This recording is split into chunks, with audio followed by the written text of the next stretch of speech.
Bismillahirrahmanirrahim. Assalamualaikum warahmatullahi wabarakatuh. Salam sejahtera bagi kita semua. Izinkan saya memperkenalkan diri. Saya Dery Nugraha, merupakan salah satu dosen tetap Yayasan Universitas Linggabuana PGRI Sukabumi, jenjang S1 pada program studi pendidikan ekonomi. Pada kesempatan kali ini, saya akan menjelaskan salah satu mata kuliah yang saya ampu, yaitu Statistika Penelitian. Statistika Penelitian ini sesuai dengan kurikulum program studi pendidikan ekonomi dan juga rencana pembelajaran studi dengan bobot atau kredit 3 SKS per semester. Biasanya mata kuliah Statistika Penelitian ini diselenggarakan pada semester genap. Selanjutnya, video ini saya buat dalam rangka penilaian persepsi diri untuk sertifikasi dosen gelombang 1 tahun 2026. Untuk mata kuliah Statistika Penelitian ini, saya akan menjelaskan terkait dengan bagaimana proses delivery-nya, bagaimana proses interaksinya, dan bagaimana proses asesmennya. Mata kuliah Statistika Penelitian ini bertujuan untuk meningkatkan keterampilan mahasiswa terkait dengan mengolah dan menganalisis data secara ilmiah sebagai dasar dan fondasi dalam penelitian yang akan dilaksanakan pada akhir jenjang di program studi pendidikan ekonomi.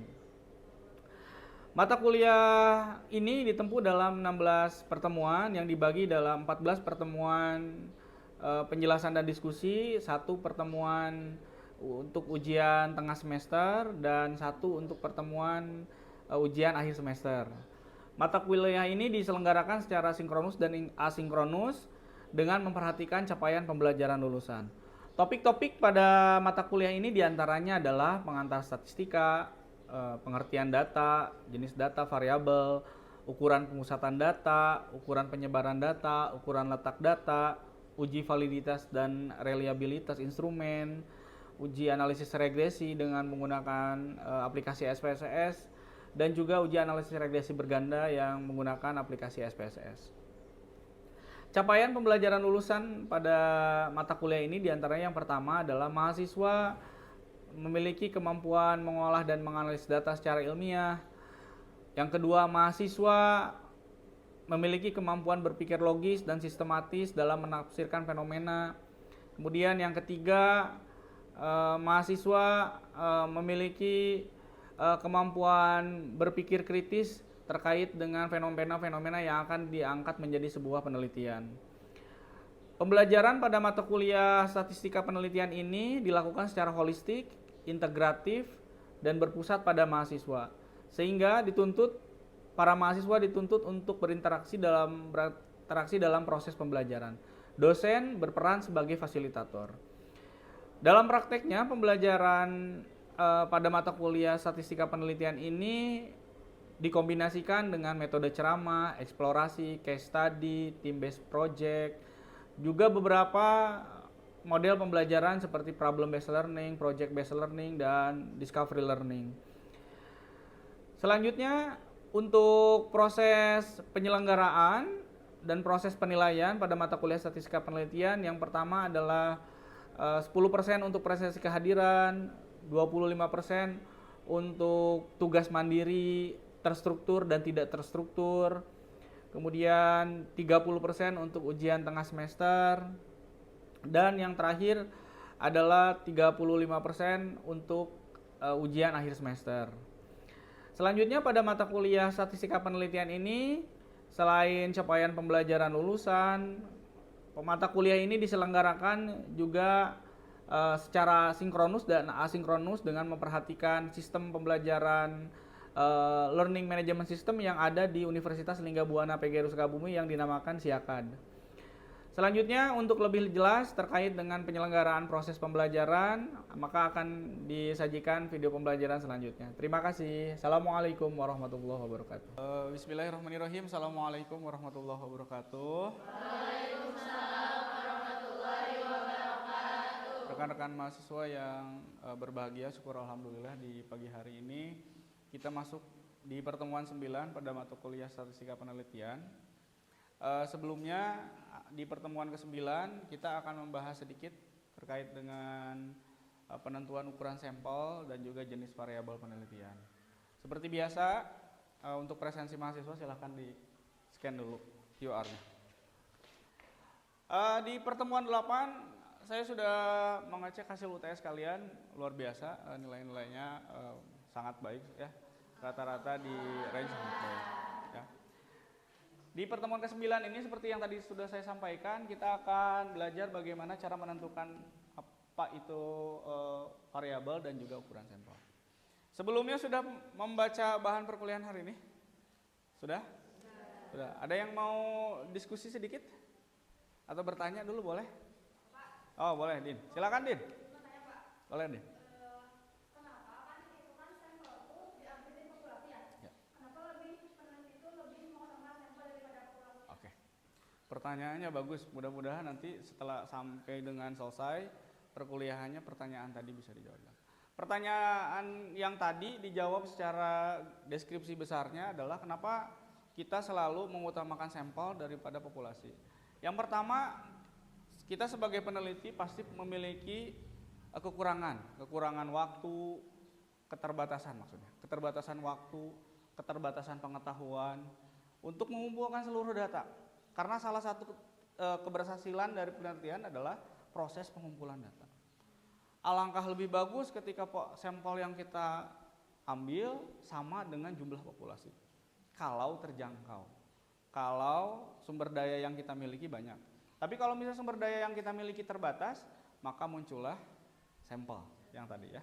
Baik, yang pertama, apa itu variabel? Variabel adalah sesuatu yang memiliki karakteristik, bervariasi, memiliki karakteristik, juga bisa diukur. Kalau hal-hal 3 hal mendasar tadi tidak ada, maka belum bisa dikategorikan variabel. Bagaimana bentuk-bentuk variabel? Misalnya, contoh usia, contoh variabel atau pendapatan. Setiap orang memiliki pendapatan berbeda-beda, setiap orang memiliki usia berbeda-beda, setiap orang memiliki pekerjaan berbeda. Maka disebutnya variabel, bervariasi. Dan semuanya itu bisa diukur. Mau dalam bentuk kualitatif maupun kuantitatif, semuanya terukur. Oke, parameternya untuk skala misalnya kota ya, ini dari Newbold saya ambil. Misalnya contohnya karakteristik keseluruhan populasi, contohnya misalnya seluruh penduduk kota. Untuk nanti kita mencari rata-rata bentuknya mu, atau juga kita bisa mencari rata-rata dalam bentuk simpangan baku. Ya. Selanjutnya, apa itu variabel? Bisa kita analogikan juga seperti minuman es kopi. Nah, biasanya kita mesennya es kopi ya. Nah, kopinya bentuknya bervariasi. Misalnya nih, contoh ukuran gelas. Ada yang small, ada yang medium, ada yang large. Maka dia masuk ukurannya apa? Kualitatif. Kemudian juga misalnya ketika kalian pesan, kasih bintang Pak. Nah, berarti dia juga berkaitan dengan tingkat kepuasan juga kualitatif, tapi berperingkat. Ada juga jenis data yang kuantitatif. Nah, misalnya ini nih, ini ada harganya misalnya, total harga. Kemudian juga volumenya, volume misalnya esnya atau volume kopinya. Jadi beberapa dalam satu cangkir kopi kita punya misalnya 4 parameter pengukuran. Ada yang bentuknya kualitatif, ada juga bentuknya satu lagi adalah kuantitatif. Oke. Salah satu contoh misalnya variabel kualitatif, misalnya gender, misalnya ya populasinya kita kategorikan, deskripsikan gender, kemudian juga ada pekerjaan. Kemudian misalnya kalau bentuknya dengan ranking, misalnya sangat baik sampai dengan tidak baik. Kemudian juga misalnya nilai mahasiswa, nilai mutu, A, B, B, C dan seterusnya. Sedangkan kalau yang bentuknya kualitatif, ini sudah pasti ya, kalau kuantifikasi bentuknya bisa nominal atau bentuk angka. Maka misalnya ada yang penjualan perusahaan, misalnya bentuknya desimal 75% atau 0,75 dan seterusnya. Begitupun misalnya yang diskrit, yang angka bulat, penjualan mobil 5, 10, 15. Oke. Selanjutnya, misalnya kita akan mengambil dalam sebuah populasi, sampelnya bentuknya seperti apa. Analoginya sederhananya misalnya dalam sebuah panci ini ya. Yang pertama misalnya kita mau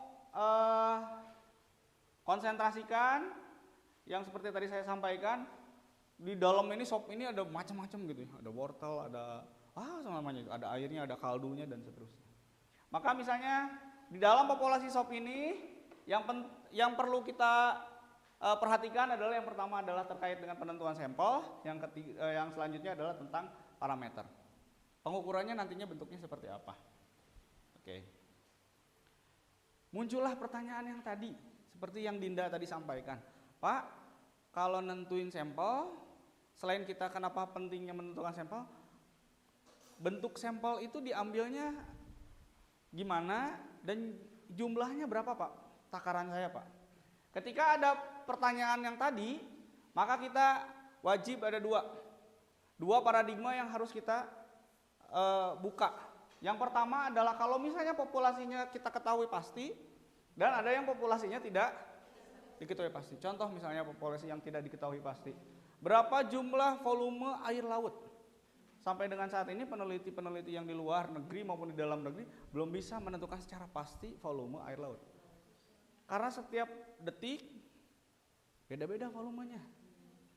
Kadang-kadang surutnya dalam, kadang-kadang juga pasangnya tinggi, dipengaruhi juga oleh gravitasi bulan dan lain sebagainya. Jadi volumenya tidak diketahui. Kemudian bagaimana Pak kalau volumenya diketahui? Hari ini kita belajar kalau misalnya volumenya diketahui, kita akan menggunakan rumus. Oke. Apa itu rumus Lovin, Pak? Rumus Lovin adalah seperti yang bisa kalian lihat, bentuknya seperti ini.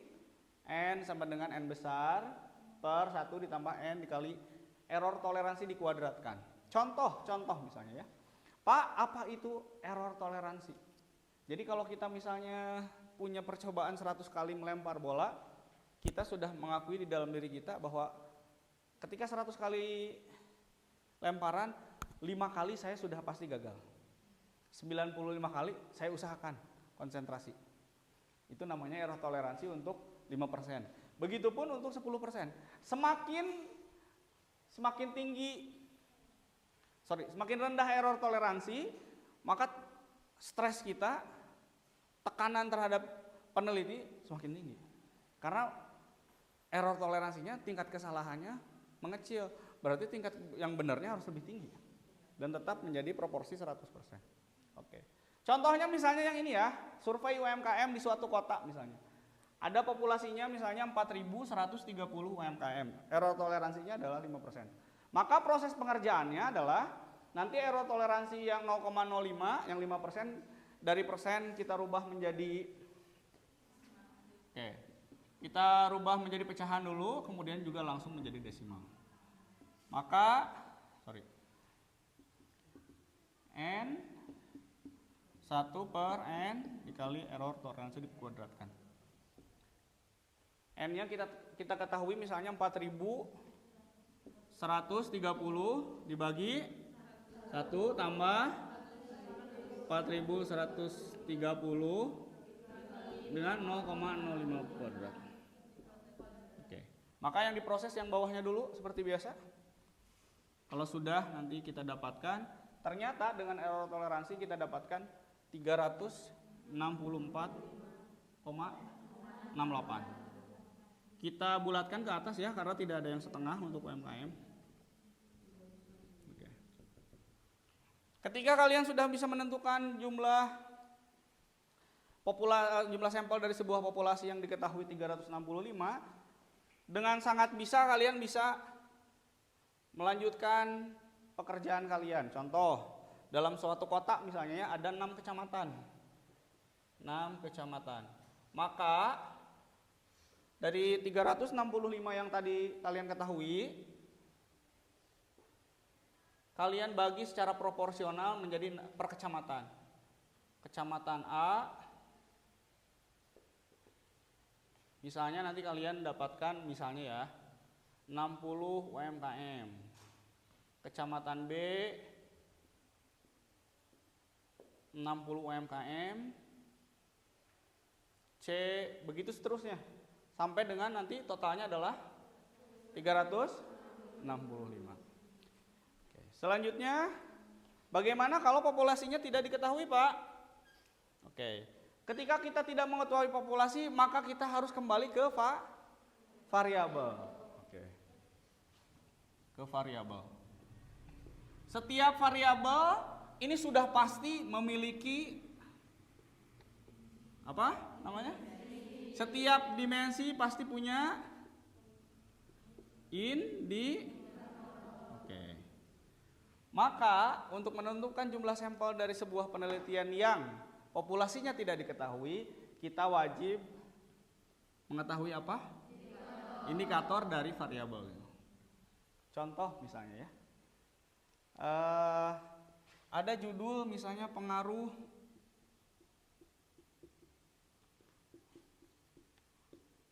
harga jual terhadap penjualan. Ada berapa variabel? Salwa berapa variabel kira-kira, Pak? 2. Yang pertama variabel pertama? Ih, pintar. Kita anggap saja X. Yang kedua? Ya, kita anggap Y. Misal ya, di harga jual ini kita memiliki misalnya 10 indikator. Dan di penjualan yang variabel Y kita memiliki 5 indikator.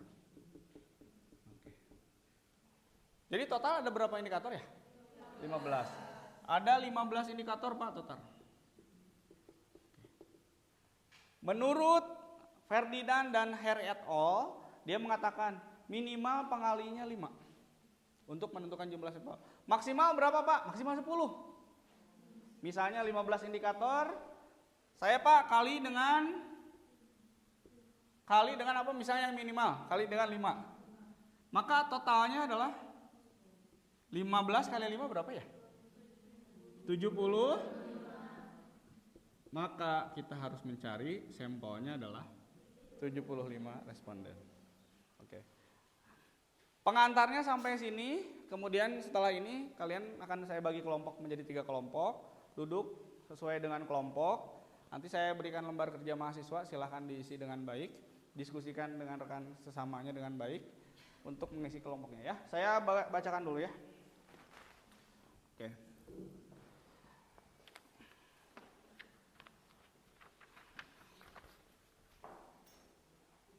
Nur Izmi ada ya? Izmi, Bella, Alia, Nazwa, Ratna sama Adit, kelompok 1. Kelompok 1 berarti sebelah kiri saya ya. Kemudian kelompok 2 ada Hilda. Ada Hilda? Oke, Hilda, Nura, Isma, Hanin, Alin, Jelita, dan Nisa, Eka di kelompok 2. Sebelah kanan.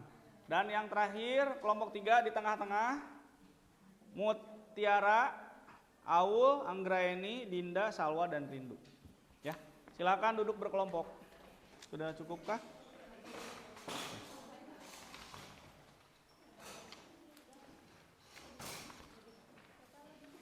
Oh lebih, terima kasih. Sudah cukup?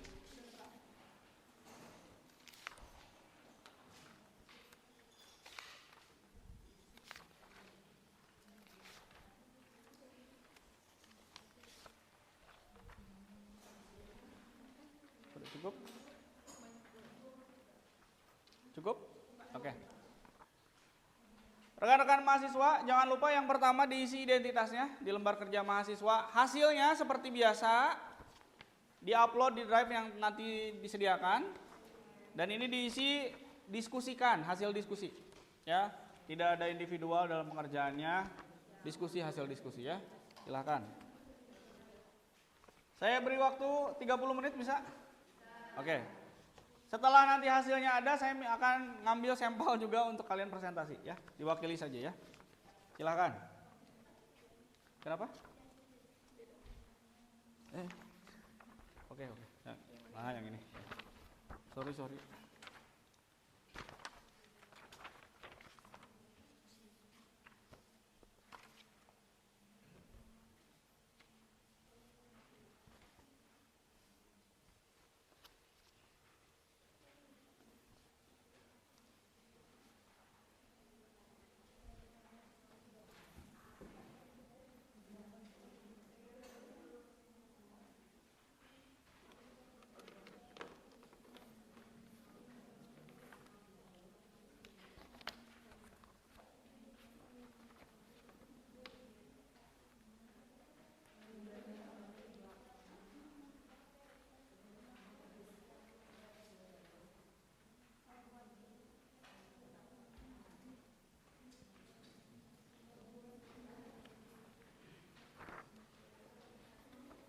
Pengerjaannya ada di halaman 2 ya. Pengerjaannya ada di halaman 2. Di bagian C, bagian 1, 2, 3.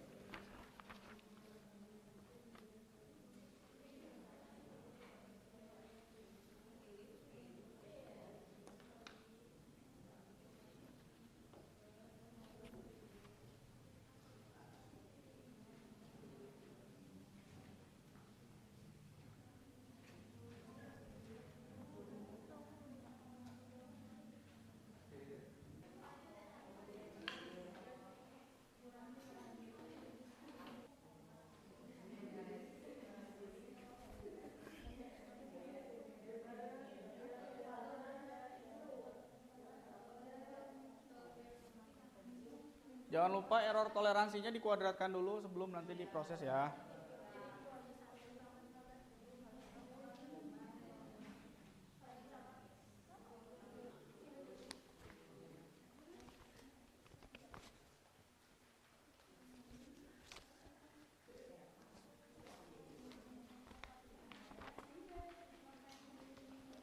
Silahkan sambil diskusi ya, silahkan.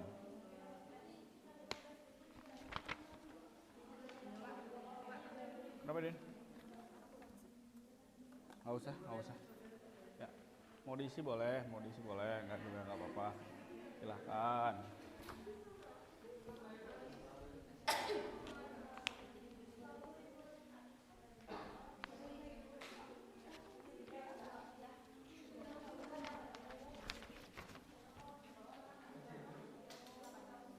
Bagian kotak ini tuh kita yang ininya. Jadi misalnya nih, usia pasien nanti kira-kira masuk ke mana ya? Kemudian jenis kelamin nanti masuk Baru ke yang di mana? bawahnya di sini Mas. Baru yang bawahnya dulu. Oke.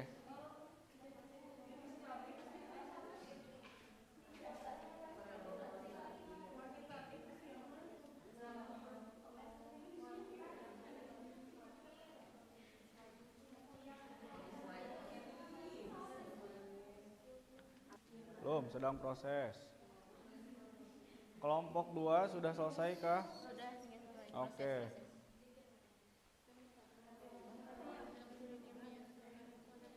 Kelompok 3 sudah selesai kah? Belum. On proses.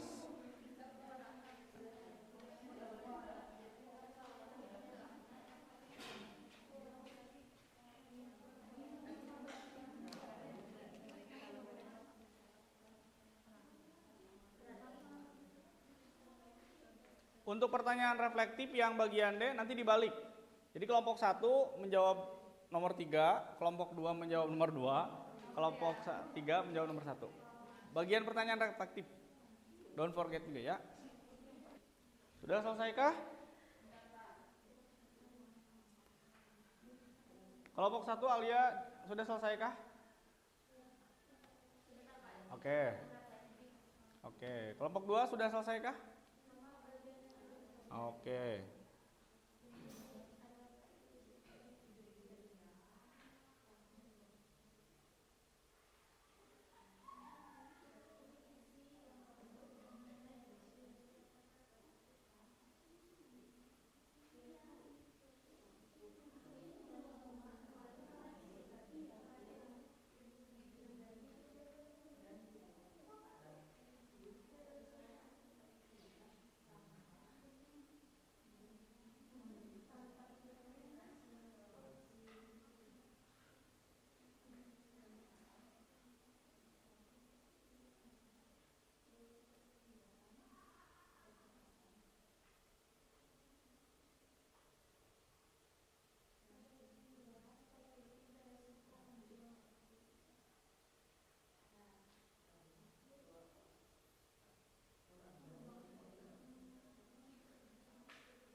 Baiklah, sudah selesai? Oke, kelompok 1 sudah selesai. Kelompok 3 sudah selesai kah? Oke. Jangan lupa nanti ditentuin siapa yang akan presentasi ya. Kelompok 2 sudah selesai kah? Terima kasih. Baik rekan-rekan mahasiswa, sebelumnya mohon izin saya menyampaikan untuk proses penilaian keaktifan perkuliahan sudah saya nilai sesuai dengan masing-masing kelompok, individu di dalam kelompok. Kemudian nanti akan ada nilai tambahan dari hasil presentasi. Kelompok yang tidak presentasi mohon untuk menanggapi ya, apakah benar jawabannya sesuai atau tidak, begitu ya. Kemudian terkait dengan materi hari ini, seperti biasa bahan-bahannya sudah Bapak upload di Siakat. Kalian bisa download, ada beberapa di sana, ada modul ajar, modul perkuliahan, kemudian juga ada buku statistik yang 3 yang sudah Bapak upload juga hasil karya Bapak sendiri. Selain itu juga ada beberapa juga jurnal yang mendukung terkait dengan proses pertemuan 9 ini ya, terkait dengan penentuan ukuran sampel. Baik, kita mulai saja rekan-rekan mahasiswa. Untuk kelompok 1 dulu akan diwakili oleh siapakah gerangan? Oke, berdiri saja ya. Terima kasih. Kelompok 2 dan 3 mohon menanggapi ya. Oke. Nomor 1, bagian 1 jawabannya apa, 2 dan seterusnya ya. Silahkan. Silahkan Alia. Oke, untuk nomor 1 itu kan pertanyaannya, sebuah universitas memiliki populasi mahasiswa sebanyak 15.000 orang. Jika peneliti ingin melakukan survei dengan tingkat error 5%, berapakah jumlah sampel yang dibutuhkan berdasarkan rumus Lopin? Nah, berarti rumusnya itu kan N sama dengan jumlah populasi dibagi 1 ditambah jumlah populasi dikali errornya. Ya. 15.000 dibagi 1 tambah 15.000 dikali 0,05 pangkat 2. Oke, betul. Hasilnya itu nanti 15.000 dibagi 38,5, nanti hasilnya 389,61 dibulatkan menjadi 390 orang responden. Oke, sebentar. Terima kasih ya. Ada yang jawabannya beda atau sama? Untuk nomor 1 kita sepakat betul semua? Oke. Lanjutkan Alia, terima kasih. Next, untuk nomor 2 itu 2.500 dibagi 1 tambah 2.500 dikali 0,03 pangkat 2. Nanti hasilnya 2.500 dibagi 3,25, hasilnya jadi 769,23 dibulatkan jadi 770 karyawan. 770 kali ya? 700 berapa ya? 770 karyawan. Respondennya 770 karyawan. Ya, maksudnya. Betulkah jawabannya? Oke, kita sepakati juga betul. Silakan selanjutnya Alia. Nomor 3, 800 dibagi 1 tambah 800 dikali 0,06 pangkat 2. Nanti berarti hasilnya 800 dibagi 3,88 sama dengan 206,18. Jadi 207 kepala Halo, keluarga samakah? responden. Tuh, oke. Next, last question. Number 4. Nomor 4, sudahkah? Oh iya. Oke, Alia, silakan. Tidak apa-apa. Alia, Ketinggalan. silakan. Ketinggalan, ya. Oke, yang nomor 4 berarti 1000 dibagi 1 tambah 100.000, sorry. 100.000 dibagi 1 tambah 100.000 dikali 0,02 pangkat 2. Oke. Hasilnya itu nanti 100.000 dibagi 41. Betul. Hasilnya 2439,02 dibulatin jadi 2440. Terima kasih. Sepakatkah? Beri tepuk Sama. tangan dulu untuk kelompok 1. Luar biasa. Siapa ini? Oke, kita mau lanjut ke kelompok 2. Diwakilkan sama? Oke. Silakan berdiri, Lin. Oke. Baik, Alin. di sini saya akan mempresentasikan bagian 2 tentang penentuan sampel berdasarkan jumlah indikator. Baik. Yang nomor pertama itu, seorang peneliti sedang mengembangkan kuesioner dengan 15 indikator untuk mengukur kepuasan pelanggan di sebuah restoran. Jika menggunakan aturan 5-10 responden per indikator, berapa rentang ukuran sampel minimum yang dibutuhkan? Nah, jadi nomor 1 ini kan indikatornya itu 15, Betul. sedangkan aturannya itu 5-10 responden Betul. per indikator. Jadi jika kita menggunakan batas bawahnya itu 5, jadi 15 kali 5 sama dengan 75. Oke, Sedangkan yang 15 kali 10 itu 150. Oke. Karena kan pertanyaannya adalah sampel minimum yang dibutuhkan, jadi nomor 1 adalah yang dibutuhkannya 15 kali 5 sama dengan 75. Responden. Apakah sama semuanya? Samakah? Oke, good. Next Baik, question. untuk nomor 2, Dalam penelitian pemasaran, terdapat 12 indikator yang akan digunakan dalam analisis faktor. Jika menggunakan rekomendasi Roscoe dengan 10 responden per variabel indikator, berapa jumlah sampel yang dibutuhkan? Di sini kan kita memakai rekomendasi Roscoe dengan 10 responden ya. Jadi simpel aja, tinggal dikaliin. Jadi 12 kali 10 sama dengan 120. Apakah ada yang sama atau berbeda? Sepakat sama? Oke, terima kasih. Beri tepuk tangan dulu untuk kelompok 2. Terima kasih. Selanjutnya untuk kelompok 3. Kelompok 3 diwakili sama Adinda. Oke, Adinda. Silahkan Din. Tinggal Oke. kalau Izin tadi menjawab ya, Pak. Din mohon maaf dan potong dulu sebentar. Tadi bagian 1 terkait dengan ukuran sampel dengan rumus Lovin, kemudian bagian 2 juga terkait dengan jumlah sampel berdasarkan indikator. Kelompok 3 akan menjelaskan tentang klasifikasi jenis variabel. Oke. Silakan. Jadi, sebuah penelitian dilakukan di Rumah Sakit Sejahtera untuk mengetahui faktor-faktor yang mempengaruhi rawat inap pasien. Data yang dikumpulkan itu ada usia pasien, jenis kelamin, diagnosis penyakit, tingkat keparahan penyakit, ringan, sedang atau berat, lama rawat inap atau dalam hari, biaya perawatan, dan kepuasan pasien. Sangat puas atau tidak puas. Jadi ini tuh diidentifikasi ya, mana variabel kualitatif dan kuantitatif. Sebelum menjawab itu, izin menjelaskan ya, kalau variabel kualitatif itu yaitu variabel data berupa kategori sifat, jadi bukan angka ya dan tidak bisa dihitung. Sedangkan kalau variabel kuantitatif itu adalah variabel data yang berupa angka dan dapat diukur. Nah, kita masukinnya dari soal tadi, kalau masuk ke variabel kualitatif itu ada jenis kelamin, diagnosis penyakit, tingkat keparahan, dan kepuasan pasien. Sedangkan yang masuk ke variabel kuantitatif itu ada usia pasien, lama rawat inap, dan biaya perawatan. Oke. Sepakat gak jawabannya? Sepakatkah? Samakah jawabannya? Terima kasih kelompok Terima 3. kasih. Kita beri tepuk tangan dulu untuk kelompok 3. Baik, sepertinya rekan-rekan mahasiswa sudah bisa mengetahui bagaimana cara menentukan jumlah indikator, jumlah responden berdasarkan indikator, jumlah responden dengan menggunakan rumus Lovin, dan juga bisa mengkategorikan, klasifikasikan jenis variabel. Selanjutnya adalah pertanyaan reflektif. Mudah-mudahan nanti bisa dijelaskan dengan sangat baik. Tetap akan dimulai dari kelompok 3 karena yang akan menjawab kelompok 3 untuk pertanyaan nomor 1. Silakan, Dinda. Tidak usah cepat-cepat ya, Din. Tidak usah Oke, grogi siap, juga siap. ya. Silakan, Din. Pertanyaan nomor 1 ya. Mengapa ukuran sampel yang terlalu kecil dapat menyebabkan bias, sementara ukuran sampel yang terlalu besar juga tidak selalu ideal?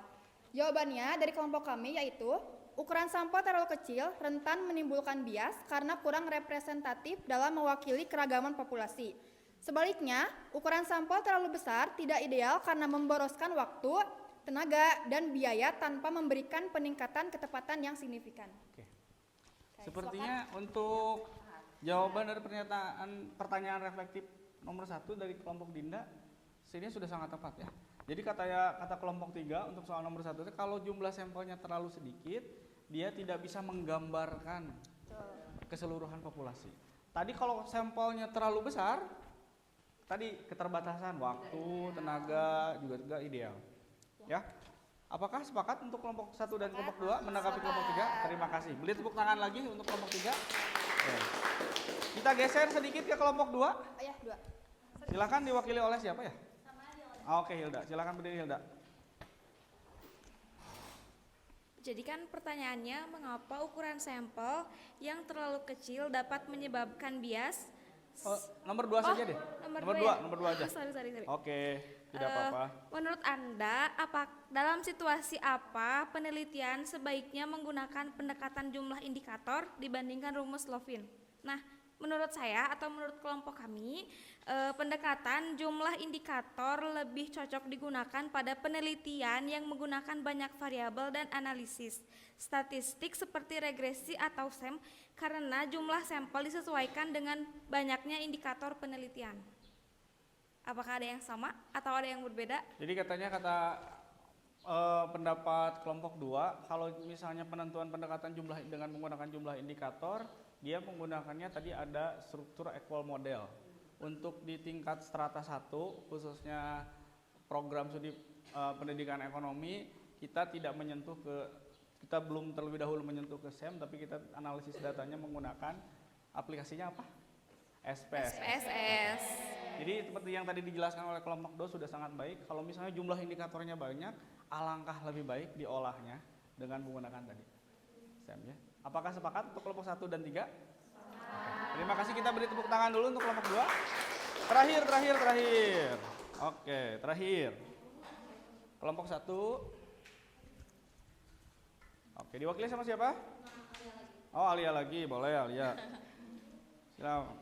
Oke, pertanyaannya itu kan mengapa penting bagi peneliti untuk mengidentifikasi jenis variabel sejak tahap awal perancangan penelitian? Oke. Dikarenakan variabel itu adalah bentuk efisiensi dan jaminan validitas sekaligus fondasi utama, karena tanpa identifikasi yang jelas, peneliti beresiko membuang waktu mengumpulkan data yang salah yang pada akhirnya tidak bisa dianalisis untuk penelitian.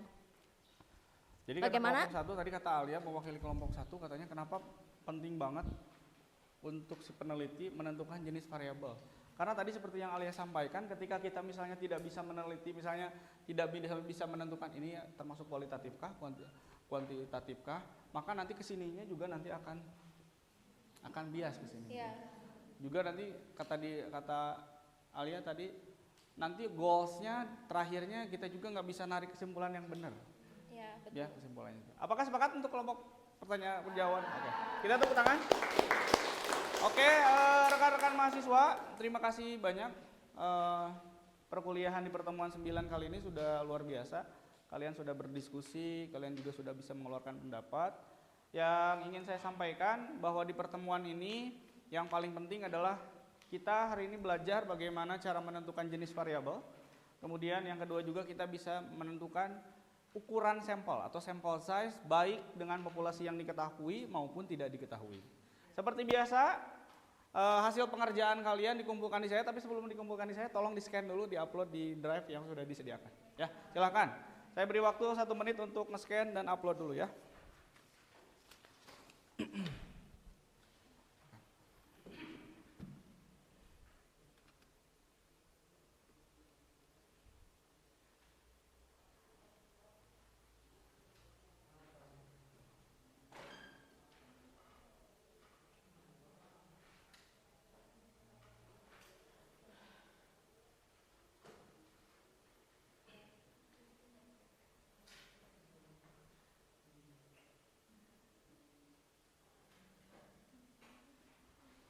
Sudah di-scan? Sudah selesai?